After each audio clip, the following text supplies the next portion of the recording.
Everybody, Jim King. I'm back out here with my couple of my A-team members. We'll get this job right here going. It's a crack repair job on this wall and the east wall here.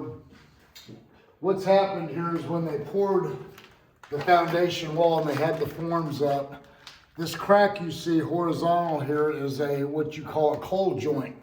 They ran out of concrete while the forms were up about right to here, and then an hour or 2 hours later, here comes some more concrete, and they finished the pour.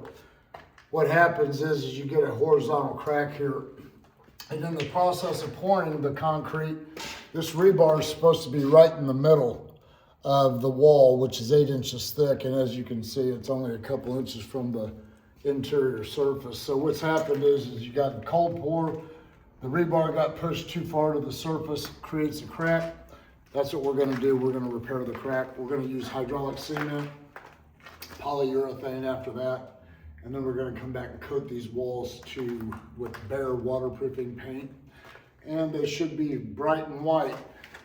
Back here on the south wall, it is actually buckled in at the middle.